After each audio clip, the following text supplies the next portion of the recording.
Hey guys, welcome back to the channel. Today I'm going to be showing you how to replace heater channels on a Volkswagen Beetle. Now this is a major repair on your car. You'll have to cut out a main structural support, brace the body, and weld the heater channel back in. Depending on the rust in your channels, I suggest you try to repair it rather than replace it, but some rust can't be fixed, so you'll have to replace the whole channel. The first step to replacing your heater channels is bracing the body. You're going to want to brace the door frames and also brace between the door frames so that the body keeps the proper shape. You want to do this so that when you replace your heater channels, they're in the proper position when you weld them in. You're then going to have to cut some spot welds down here at the back and up here at the front. There's also solid weld at the front and back of the door frame. Now that's going to have to get cut with a Sawzall, plasma cutter, or oxyacetylene torch. I've seen people use an oxyacetylene and a plasma cutter to cut the whole thing out, and there will be a link in the description to a video showing that. Once you've done that, your heater channel should fall out and you'll be ready to replace it. Now when you buy heater channels, you'll have a few options. This is a Danks channel from CIP1 and it costs around $140. Now it isn't the best that you can get, but it is okay for daily drivers. You can get original heater channels from the Samba, but they normally do need a little bit of repair. There is normally a little bit of rust on them.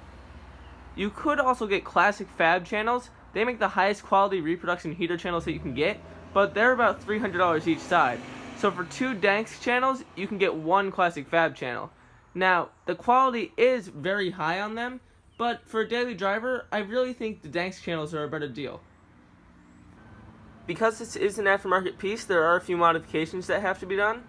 Right here, I had to hit this heater tube because it was sitting on the A-pillar, and on this flange, I had to make a cutout because it was sitting on the seat track. At the back of the heater channel, I also had to cut this flange because it was hitting the original one that was still inside of the quarter panel, and I could not remove it, and this really doesn't affect the heater channel at all.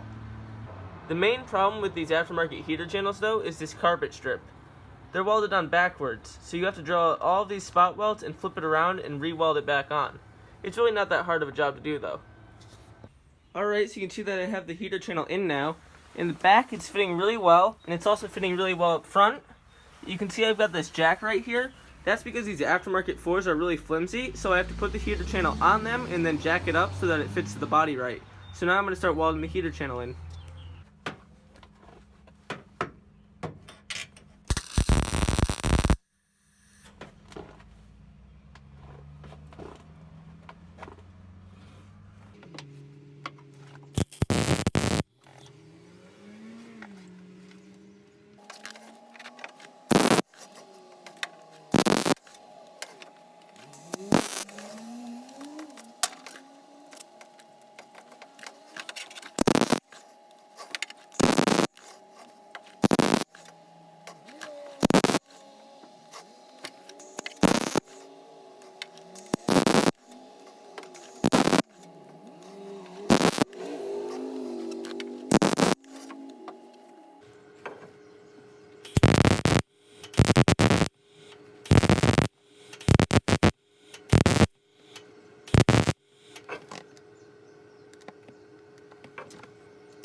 This is pretty much what you'll have when you're all done.